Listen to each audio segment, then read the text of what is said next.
Welcome dear students, physics class 12। आज का हमारा टॉपिक है चल कुंडल धारामापी, जिसको हम बोलते हैं मूविंग कॉयल गैल्वेनोमीटर। और इसमें से हम पढ़ेंगे, इसके दो टाइप होते हैं।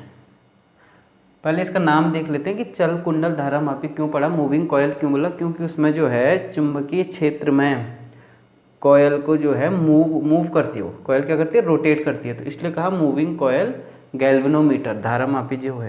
ये दो प्रकार का है, एक है कीलिकित और वेस्टर्न धारामापी, इसको बोलेंगे पाइवोटेड टाइप और वेस्टर्न गैल्वेनोमीटर।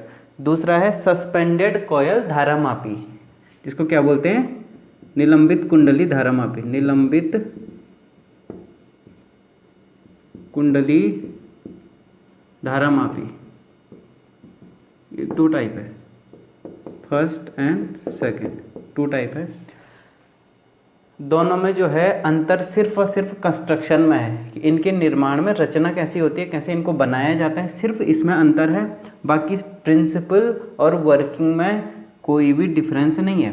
सिद्धांत और क्रियाविधि दोनों की क्या है, सेम है, केवल जो है कंस्ट्रक्शन दोनों का अलग अलग है। अंतर क्या है, ये ज़्यादा सेंसिटिव है, ये कम सेंसिटिव है। ये क्या है, मोर सेंसिटिव,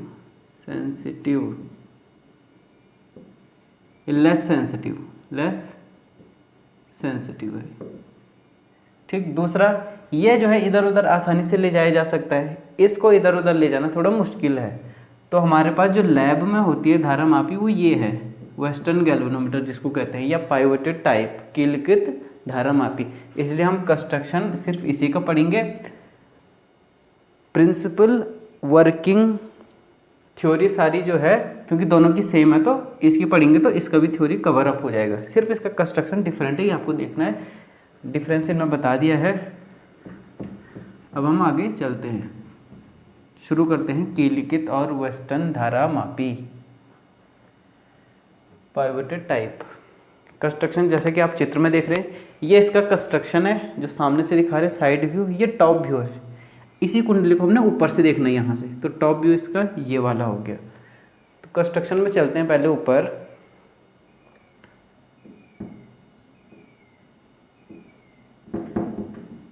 कंस्ट्रक्शन, ये इसका कंस्ट्रक्शन हो गया।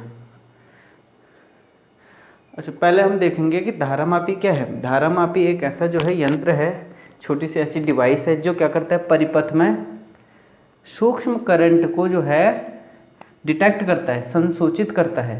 कि धारामापी का कार्य क्या है कि करंट है, छोटा सा करंट, उसको जो है डिटेक्ट करना परिपथ में, उसकी सूचना देनी है, ये धारामापी करती है। धारामापी को हम वोल्टमीटर और एज एमीटर भी यूज करेंगे, नेक्स्ट लेक्चर में ये पढ़ाया जाएगा। ये था धारामापी का काम कि सेंसिटिव इंस्ट्रूमेंट है जो इलेक्ट्रिक करंट को क्या करेगा, मेजर करेगा। उसके साथ साथ ये डायरेक्शन भी देता है, डायरेक्शन जीरो है बीच में, एक तरफ करंट एक डायरेक्शन में तो एक तरफ सुई जाएगी, दूसरी तरफ है तो ये पॉइंटर ये सुई दूसरी तरफ मूव करेगा, तो करंट की वैल्यू और डायरेक्शन देता है गैल्वेनोमीटर। काम में आता है करंट को डिटेक्ट करने के। अब हम इसको कहेंगे, पहले इसका सिंपल जो जनरल सिद्धांत है, प्रिंसिपल है, वो क्या है। अगर हम बात करें सिद्धांत की, इस वीडियो को आप अच्छे से देखना, इसमें सारी बातें डिटेल्स में बताई जाएंगी। क्वेश्चन आ सकता है 3 नंबर, 2 नंबर, 5 नंबर, लेकिन हम 5 नंबर लेके चलेंगे तो उससे क्या होता है, आपका 2 नंबर, 3 नंबर का और 1 नंबर का क्वेश्चन हमेशा कवर अप होता है। जो भी आप टॉपिक फिजिक्स में पढ़ते हैं उसको हमेशा 5 नंबर के क्वेश्चन की तरह डिटेल में पढ़ें, तब उससे सारा चीज़ कवर अप हो जाएगा। तो सिद्धांत प्रिंसिपल की बात करें, मूविंग कॉयल गैल्वेनोमीटर का या वेस्टर्न गैल्वेनोमीटर का प्रिंसिपल क्या है कि जब किसी जो है चुंबकीय क्षेत्र में कोई धारावाही कुंडली रखी जाती है तो उस पर एक बलयुग्म लगता है। ये हम पहले लेक्चर में पढ़ चुके हैं कि एक समान विद्युत चुंबकीय क्षेत्र में धारावाही पर लगने वाला बलयुग्म। तो इसका सिद्धांत यही है कि जब कभी जो है किसी धारावाही कुंडली को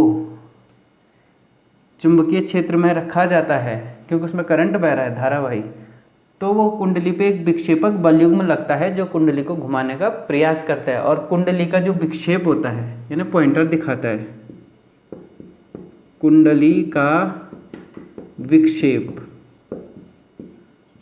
यहाँ पे आ रहा है थीटा में आएगा जो विक्षेप इज प्रोपोर्शनल टू आई, कुंडली में बहने वाली धारा की। अगर धारा आई बह रही है तो कुंडली का विक्षेप कुंडली में बहने वाली धारा के अनुक्रमानुपाती होता है। तो इससे क्या होता है कि जितनी जो है, जितना इसने विक्षेप किया, यानी कम धारा कम विक्षेप करेगी, ज़्यादा धारा ज़्यादा विक्षेप करेगी। तो हम जो है धारा नापने के लिए किसको नापते हैं, सीधा सीधा पॉइंटर को देखते हैं, क्योंकि ये प्रोपोर्शनल है।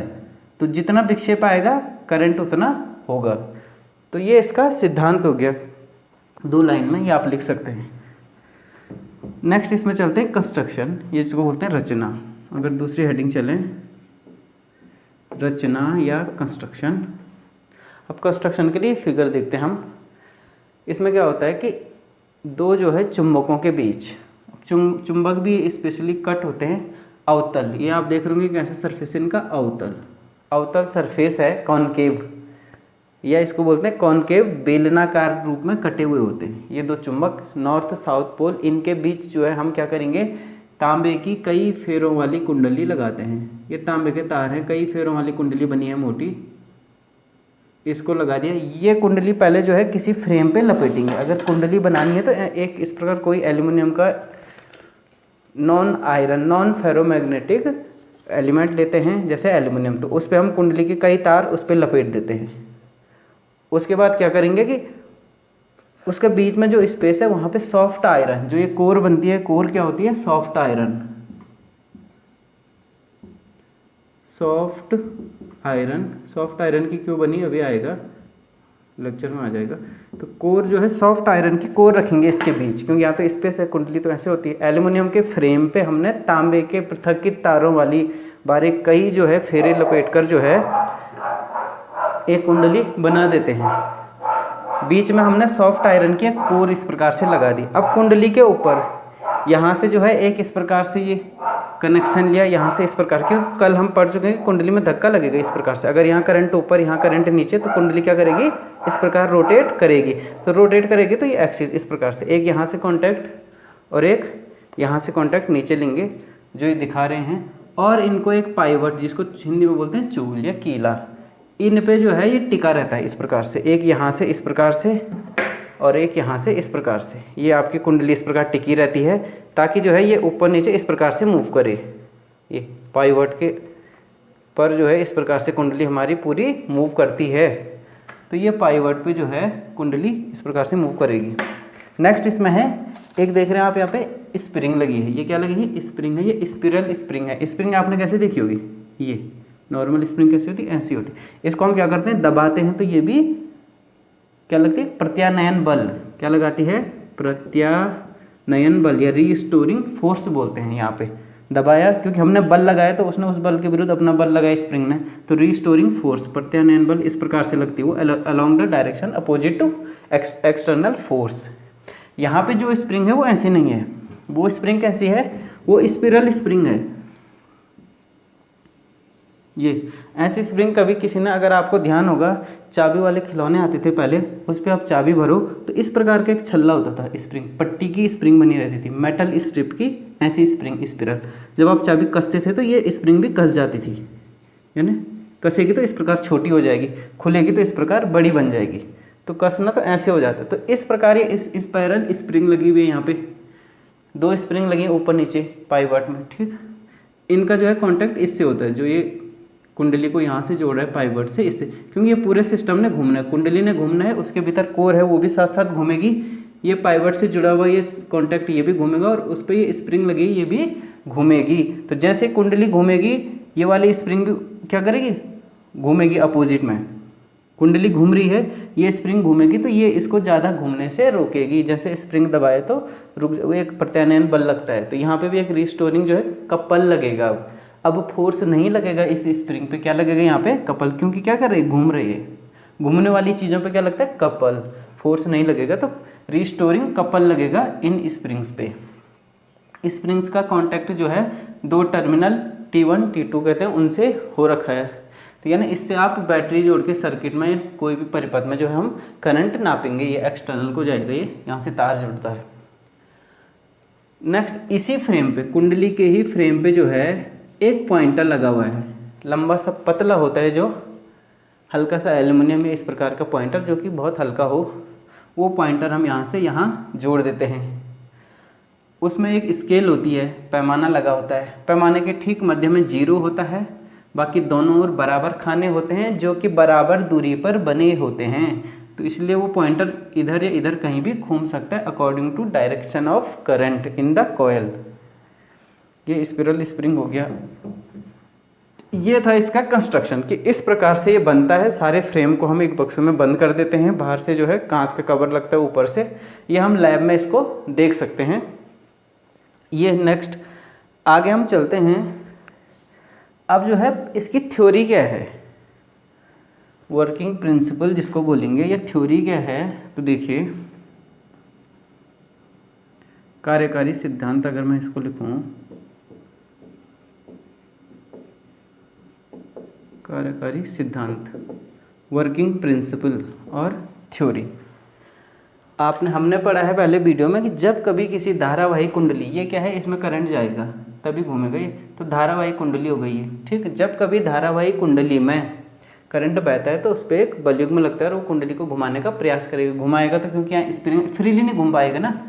अगर स्प्रिंग नहीं होती तो ये क्या होता है, चोलों के सापेक्ष फ्रीली घूम जाता, रोटेट करता।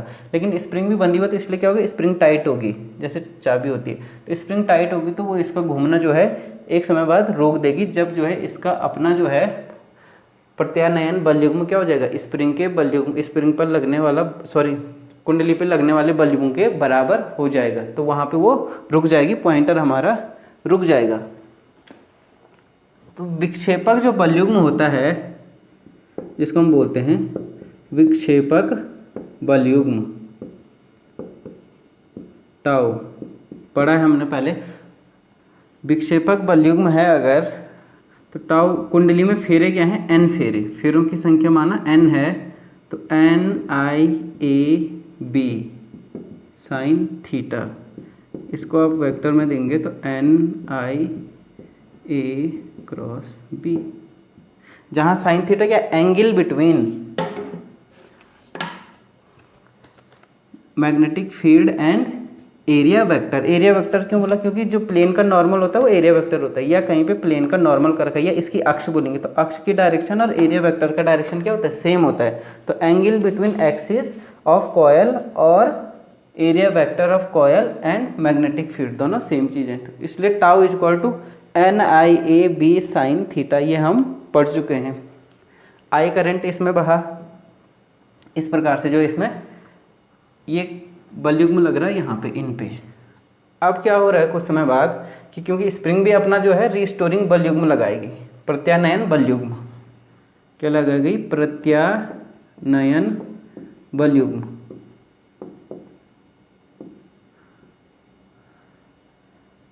जिसको माना हम क्या बोलते हैं, R से कर दें। ये विक्षेपक है तो इसको D से भी दिखा सकते हैं आप, सिग्मा टाउ R, इसको दिखाए सिंपली टाउ R से कि रिस्टोरिंग कपल। और रिस्टोरिंग कपल जो है ये इज इक्वल टू, हमने लिख दिया, ये प्रोपोर्शनल होगा फाई के, रिस्टोरिंग कपल प्रोपोर्शनल होगा फाई के। जो विक्षेपक कोण है स्प्रिंग में, जो है विक्षेपक कोण है उसके प्रोपोर्शनल होगा, और वो कोण किस में होगा, रेडियन में होगा। कोण किस में होगा, एंगल रेडियन में। Tau R is equal to C phi. C को क्या बोलेंगे हम, टॉर्सनल कांस्टेंट या ऐंठन का कांस्टेंट। इस प्रकार से C क्या है, 1 रेडियन। 1 रेडियन जो है एंगल ऑफ ट्विस्ट करने के लिए जितना टॉर्क चाहिए, 1 radian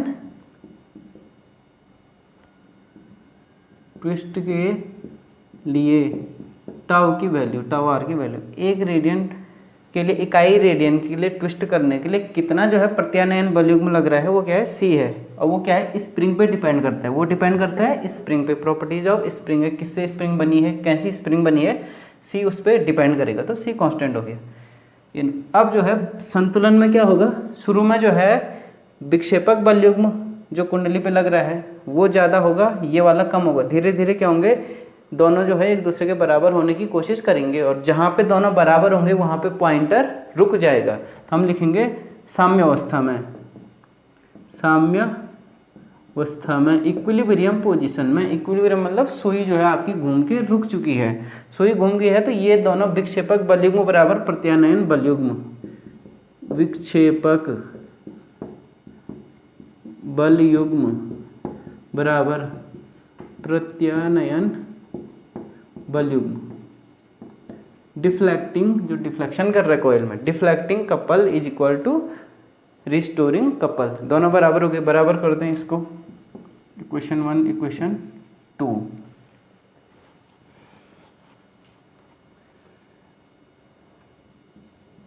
NIAB sine theta is equal to C phi.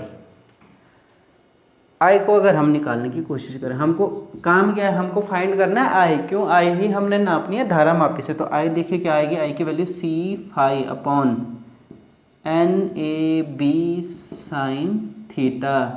C क्या है? कांस्टेंट, हमने कहा स्प्रिंग का कांस्टेंट है वो, उसके लिए कांस्टेंट आता C। फाई जो है एंगल ऑफ ट्विस्ट है, N नंबर ऑफ टर्न्स है, कांस्टेंट है, A एरिया ऑफ कॉइल है, कांस्टेंट, B मैग्नेटिक फील्ड है जो कि यूनिफॉर्म है, कांस्टेंट है। साइन थीटा कांस्टेंट नहीं है, तो इसको कैसे लिखेंगे, ये फाई कांस्टेंट नहीं है, तो ये हो जाएगा I इज इक्वल टू, इतने को क्या लिखूं मैं, K phi upon sine theta. I is equal to K phi upon sine theta. K is equal to हो गया हमारा C अपॉन NAB। धारा मापी का दक्षता गुणांक भी बोलते हैं, रिडक्शन फैक्टर भी कहा जाता है। K is equal to C upon NAB। ये जो है धारा मापी का दक्षता गुणांक, figure of merit, figure of merit of galvanometer या रिडक्शन फैक्टर, या हिंदी में बोलेंगे दक्षता गुणांक। एक ये चीज़ आप नोट कर लेना, K की वैल्यू। अब यहाँ से हम देख रहे हैं हमको क्या चाहिए था, जो सिद्धांत हमने शुरू में बताया था कि हमको जो कंडीशन चाहिए वो चाहिए I is proportional to phi. सीधा सीधा जो विक्षेप हो रहा है, एंगल ट्विस्ट, जितना जितना ये कुंडली घूम रही है, धारा उसके अनुदिश उसके अनुक्रमानुपाती होनी चाहिए डायरेक्टली। ये हमारा प्रिंसिपल है, ये हमको अचीव करना है। यहाँ पे देखिए आप, ये हो रहा है नहीं हो रहा है, K क्या है, कांस्टेंट हो गया, ये तो कांस्टेंट हो गया, ये सारी चीज़ें क्योंकि कांस्टेंट है तो इसको हम कांस्टेंट कहेंगे। अब यहाँ से देखिए, is I proportional to phi, नहीं, I फाई के प्रोपोर्शनल बिल्कुल भी नहीं है, ये आप नोट कर लें। तो देखिए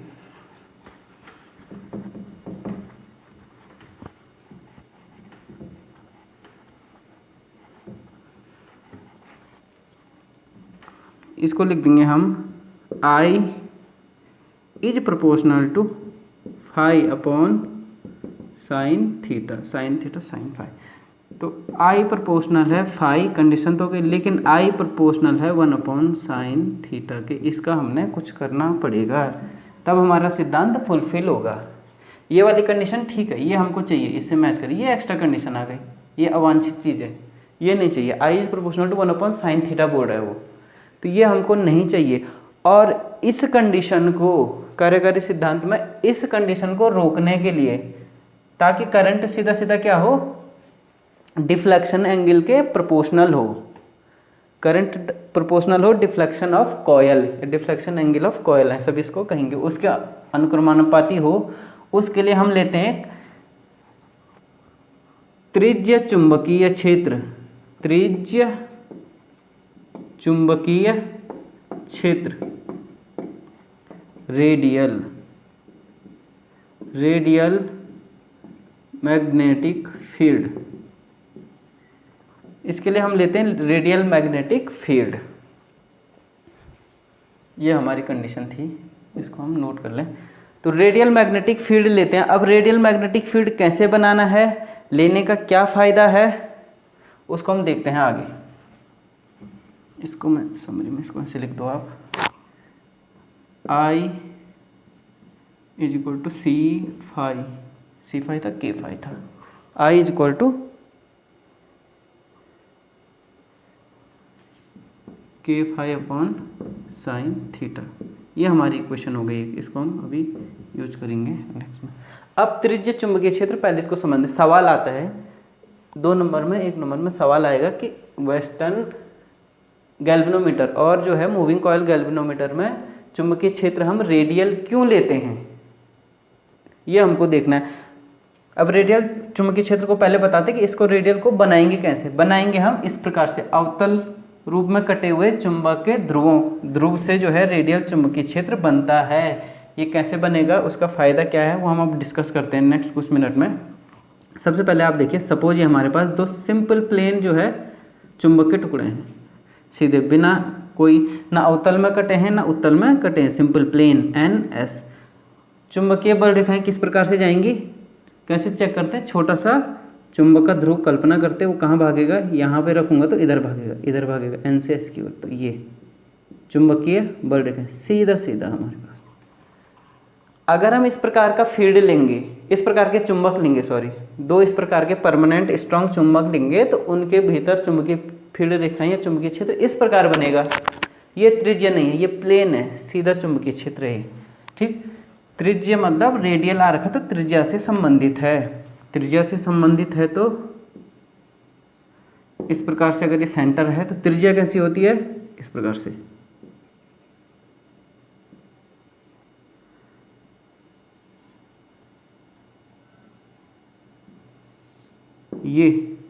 ये त्रिज्या है, इस प्रकार से त्रिज्यता फील्ड ये है। लेकिन चुंबकीय क्षेत्र रेखाएं या मैग्नेटिक फील्ड लाइंस जो है एक दूसरे को काटेंगी नहीं, कभी भी वो एक दूसरे को काटती नहीं है, ये हम पढ़ चुके हैं, और कंटिन्यूस होती हैं। इस चित्र में आपको डिसकंटिन्यूस दिख रहा है, पर ऐसा नहीं है, वो कंटिन्यूस है।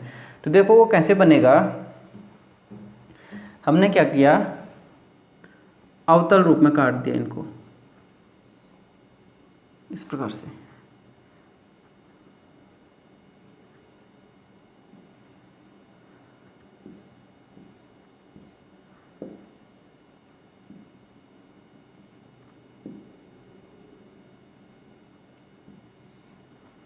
N चुंबक अभी भी स्ट्रॉन्ग है, लेकिन हमने इनको वही काट दिया है NS, या बेलनाकार रूप में। अंदर से बेलन होगा, तो बेलन को जब आप बीच से काटते हैं ना, कोई खोखला बेलन की कल्पना कीजिए, खोखले बेलन की कल्पना कीजिए और उसको बीच से काटिए। जैसे यहाँ मैं दिखा देता हूँ, ये खोखला बेलन है सपोज मेरे पास, इसको जो है ठीक बीच से कट कर दीजिए, तो एक एक जो उनके पृष्ठ होंगे अंदर से कटे हुए भाग, वो कैसे होंगे, अवतलाकार, कैसे होंगे, कॉनकेव टाइप में। तो बस वैसे ही हमको चुंबक को काटना है। ये ऊपर से दिखा रहा हूँ टॉप व्यू, इसलिए ऐसा दिख रहा है। तो अवतल रूप में कटे हुए बेलनाकार रूप में इस प्रकार से NS लिया हमने। अब ये ले लिया, अब इसकी बल रेखाएं देखिए अब कैसी होंगी, क्योंकि काटना तो नहीं है उन्होंने आपस में, N से S, क्लियर। त्रिज्या तो है, तो लगभग सेंटर की ओर आने की कोशिश करेगा। ये वाला क्या करेगा, सेंटर की ओर आने की कोशिश करेगा, और यहाँ से ऐसे। ये त्रिज्या तो है रेडियल, N से शुरू होकर S पे जाएगा इस प्रकार से। ऐसे भी आप अन्य रेखाएं खींच सकते हैं। ये हमारा है रेडियल, इसको बोलेंगे रेडियल मैग्नेटिक फील्ड। त्रिज्य चुंबकीय क्षेत्र ये बनेगा, इस प्रकार से बनता है। आप देखिए यहाँ से अगर आप इन पे सीधे सीधे इस पर से कहेंगे, सारे क्या होंगे, त्रिज्या के अनुदिश होंगे, अलोंग द रेडियस, इसलिए इसको बोलते हैं रेडियल या त्रिज्य चुंबकीय क्षेत्र यहाँ पे। और जब इसको यहाँ से बीच से इसको हटा देंगे, यहाँ पे कुछ चीज़ आ गई, जैसे वो आया है टॉप व्यू में, तब जो है दिख गया वो फील्ड ऐसा, इसी प्रकार से यहाँ कंसंट्रेटेड होती है सॉफ्ट आयरन का काम। तो ये इस प्रकार से, तो ये क्या हो गया, त्रिज्य चुंबकीय क्षेत्र। ये देख रहा है, ये त्रिज्य चुंबकीय क्षेत्र अचीव कर लिया हमने, कि इस प्रकार से हम चुंबक को काटते हैं और त्रिज्य चुंबकीय क्षेत्र बनता है। तो त्रिज्य चुंबकीय क्षेत्र भी बना दिया। अब आगे देखना इसका काम क्या है और क्यों ये बनाए हैं। नेक्स्ट पॉइंट आता है, इसका काम क्या है, किस प्रकार ये बनाए हैं। अब ये टॉप व्यू देखिए आप, फिर से टॉप व्यू है, ऐसे यहाँ से देख रहा हूँ मैं, तो यहाँ से देखूंगा तो ये ऊपर वाला दिखेगा, खाली ये वाला दिख रहा है, ए बी ये सा दिख रहा है। धारा नीचे जा रही है, इसमें ऊपर जा रही है, इस प्रकार दिखा रखा है। तो cross and dot, up current down current, top view देखिए, ये कोर का हिस्सा दिख रहा है, ये वाला त्रिज्य चुंबकीय क्षेत्र दिख रहा है। इसमें जब कभी भी जो है कुंडली जो है ऐसे घूमी, ऐसे घूमी, ऐसे घूमी, ऐसे घूमी, रेडियल, क्योंकि फील्ड है, फील्ड रेडियल है तो ये हमेशा ऐसे रहेगा। अभी ये वाला ऐसे है तो ये वाला ऐसे है, तो हमेशा जो है चुंबकीय क्षेत्र रेखाएं या चुंबकीय क्षेत्र कुंडली के तल में होगा, ताकि कुंडली के नॉर्मल और चुंबकीय क्षेत्र, ये चुंबकीय क्षेत्र ऐसे नॉर्मल और चुंबकीय क्षेत्र या एरिया वेक्टर और चुंबकीय क्षेत्र ए और बी के बीच जो थीटा है वो क्या होगा 90, हमेशा क्या होगा 90। तो इसलिए इसको रखा जाता है त्रिज्य चुंबकीय क्षेत्र में सदैव हमेशा कुंडली की किसी भी पोजीशन के लिए, कैसे भी कुंडली घूमे, हमने ऐसे लटकाया चुंबक के बीच अवतल, यहाँ से भी अवतल, ऐसे ऐसे ऐसे कैसे भी घूमे, हमेशा बल रेखाएं कुछ ना कुछ क्या होंगी इसके समांतर जाएंगी, पैरेलल। ये थोड़ा इमेजिन भी करना है आपने, पैरेलल जाएंगी, तो जब बल रेखाएं पैरेलल जा रही तो एरिया वेक्टर इस प्रकार हो गया, दोनों के बीच एंगल 90 सदैव। देन क्या होता है थीटा इज इक्वल टू, जिसको हमने थीटा बोला डिफाइन किया 90 degree sine theta 1। Hence from equation 3 I is equal to K phi and I is proportional to phi. Now कुंडली में धारा कुंडली के विक्षेप के अनुक्रमानुपाती, कुंडली में धारा आई कुंडली के विक्षेप, ट्विस्ट एंगल जिसको बोला फाई के अनुक्रमानुपाती, अनुक्रमानुपाती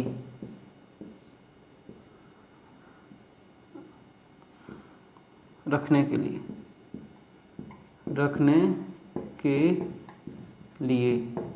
radial magnetic field is required. ये हो गया, पूछा जाता है पेपर में 1 नंबर का सवाल कि वेस्टर्न गैल्वेनोमीटर में त्रिज्य चुंबकीय क्षेत्र का महत्व बताइए। तो त्रिज्य चुंबकीय क्षेत्र का महत्व ये है कि एक तो कुंडली में जो धारा होगी वो सीधा विक्षेप के अनुक्रमानुपाती होगी, जिससे हमारा सिद्धांत फुलफिल हो जा रहा है। यही हमको करना है, विक्षेप को नापना है, धारा बता देंगे, ये काम फुलफिल हो गया। दूसरा देखिए आप, जब साइन थीटा 1 हो गया है तो विक्षेपक जो बलयुग्म है कुंडली का वो क्या होगा tau is equal to NIAB sine theta. विक्षेपक बलयुग्म क्या हो गया मैक्सिमम, विक्षेपक बलयुग्म भी मैक्सिमम हो गया, तो ज्यादा से ज्यादा बलयुग्म से कुंडली आसानी से घूम जा रही है। आगे हम चलते हैं इसमें, कुंडली के विक्षेप को रखने के लिए। अच्छा एक चीज हमने बोली, हाँ ठीक है, थीटा 90 रखने के लिए तो 2 कारण हम देंगे। पहला ये 2 कारण कि त्रिज्य चुंबकीय क्षेत्र अगर हम रख रहे हैं तो उसका कारण ये है, एक तो हमेशा थीटा क्या होगा 90 होगा, उससे हमको ये अचीव होगा। दूसरा कुंडली में धारा जो है कुंडली के विक्षेप के अनुक्रमानुपाती होगी। तो ये 2 पॉइंट आपने लिखने हैं, ये हमेशा 2 नंबर का सवाल बनता है, कई बार पूछा भी जाता है। ये 2 कारण है कि हमको त्रिज्य चुंबकीय क्षेत्र लगाना है। अब ये त्रिज्य चुंबकीय क्षेत्र लगा दिया है, इस प्रकार से हमारा अचीव हो गया है, आई इज प्रोपोर्शनल टू 5 हो गया है। ये था हमारा सिद्धांत, वर्किंग प्रिंसिपल ऑफ गैल्वेनोमीटर, ये theory of galvanometer, suspended coil और पाइवोटेड कॉयल दोनों के लिए यही सिस्टम काम करेगा। नेक्स्ट आगे बढ़ते हैं, थोड़ा सा लंबा हो जाएगा वीडियो लेकिन कंप्लीट होगा, इसमें नोट कर लें आप लोग प्लीज़।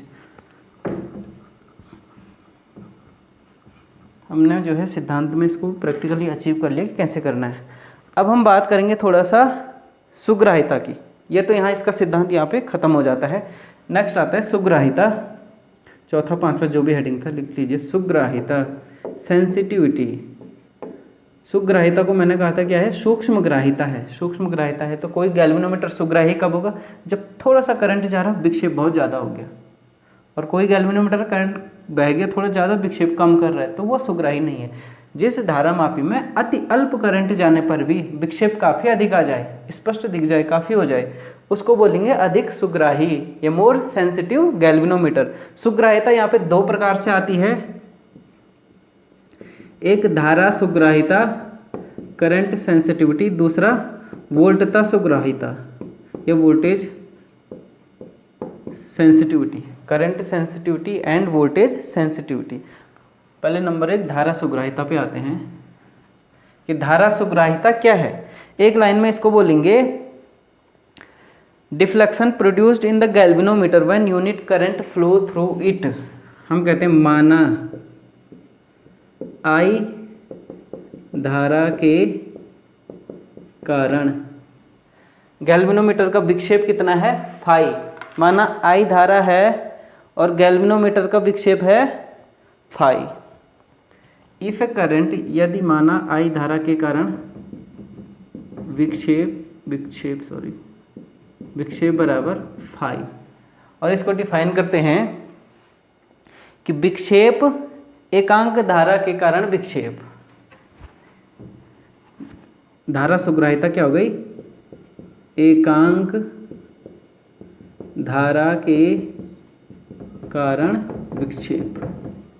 जब जो है इकाई धारा बह है तब क्या विक्षेप है, ये जो है करंट सेंसिटिविटी हो गई, एकांक धारा के कारण विक्षेप।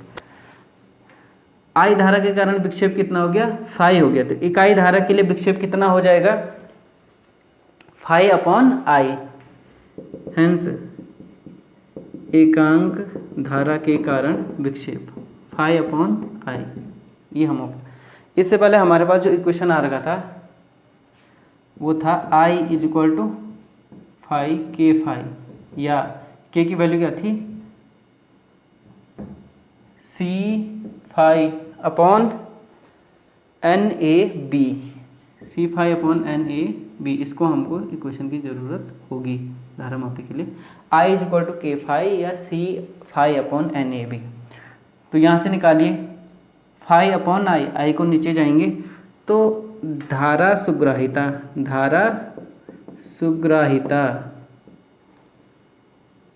बराबर phi upon I is equal to phi upon I कर देंगे तो ये चीज़ इधर आ जाएगी N A B upon C.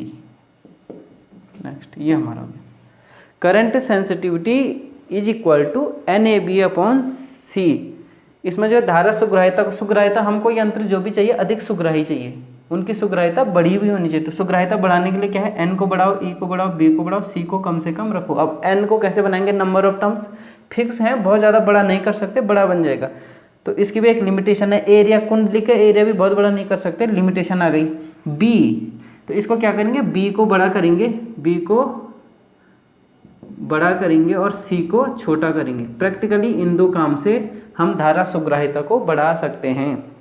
B को बड़ा करना यानी चुंबकीय क्षेत्र स्ट्रॉन्ग से स्ट्रॉन्ग करना, उसके लिए हम क्या करते हैं, एक तो स्ट्रॉन्ग मैग्नेट रखते हैं, दूसरा ये कोर का काम आता है, जो सॉफ्ट आयरन की कोर है इसको लगाते हैं। आयरन कोर का क्या मतलब है, ये जो है बीच में जो है काम क्या है इसका, ये करते हैं चुंबकीय बल रेखाओं को, चुंबकीय बल रेखाएं बाहर जा रही हैं उनको भी अपनी ओर खींचेंगी तो सारा का सारा चुंबकीय क्षेत्र जो है इससे होकर जाएगा। किससे होकर जाएगा, कुंडली से होकर गुजरेगा। कुंडली से होकर गुजरेगा तो बी अपने आप स्ट्रांग हो गया। सी को छोटा रखना है, सी पतली स्प्रिंग होती है, हेयर लाइक बाल की तरह बहुत पतली स्प्रिंग होती है। सी को छोटा रखने के लिए फॉस्फर ब्रॉन्ज की भी इसको बनाते हैं या क्वार्ट्ज की बनाते हैं, क्वार्ट्ज या फॉस्फर ब्रॉन्ज की बनाते हैं, उसके लिए सी क्या होता है, छोटा सा छोटा हो जाता है। तो इस प्रकार से हम धारा सुग्राहिता को बढ़ाते हैं। अब इसके बाद नेक्स्ट आता है वोल्टेज सेंसिटिविटी। वोल्टेज सेंसिटिविटी क्या है कि अगर जो है V वोल्ट था, वोल्टेज सेंसिटिविटी कैसे डिफाइन करेंगे कि एकांक वोल्टेज के कारण विक्षेप, जैसे करंट सेंसिटिविटी है वैसे ही कि वोल्टता सुग्राहिता वोल्टेज सेंसिटिविटी एकांक वोल्टेज के कारण विक्षेप। हम कहते हैं धारा मापी के सिरों के बीच V वोल्टता अगर लगाई है और उसमें विक्षेप कितना हो रहा है, फाई हो रहा है, तब एकांक वोल्टता के कारण क्या हो जाएगा, इकाई के कारण फाई अपॉन वी करेंगे। धारा मापी की कुंडली का, इसको हम अब क्लियर कर देते हैं। देखिए, और इसमें एक चीज़ और आती है, माना धारा मापी की कुंडली का प्रतिरोध। आपने जो है चाहे तांबे का तार ही लपेटा है लेकिन उसका प्रतिरोध होगा, कुछ ना कुछ प्रतिरोध होगा, तो उसको क्या है, आर है। माना जो है धारा मापी की कुंडली का प्रतिरोध आर है, उसके सिरों पे विभवांतर लगाए हमने भी, विक्षेप आया फाई, देन हमारे पास क्या होती है condition, V is equal to I R. एक इक्वेशन ये आती है ओम के नियम से फेमस। और इसलिए वोल्टता वोल्टता सुग्राहिता, वोल्टेज सेंसिटिविटी जिसको कहा कि विक्षेप पर unit voltage, φ/V is equal to, करो φ/V, φ/V is equal to IR, φ/I हमने अभी निकाला है, यहाँ से फिर निकाल सकते हैं φ/I, तो ये हो जाएगा NAB/CR। ये हमारा वोल्टेज सेंसिटिविटी का फॉर्मूला आ गया है, करंट सुग्राहिता का फॉर्मूला आ गया है NAB/CR। ये सुग्राहिता हमारी हो गई है दोनों में। दक्षता गुणांक या फिगर ऑफ मेरिट की बात करें, एक और चीज़ यहाँ पे नोट कराना भूल गया कि जो धारामापी का दक्षता गुणांक,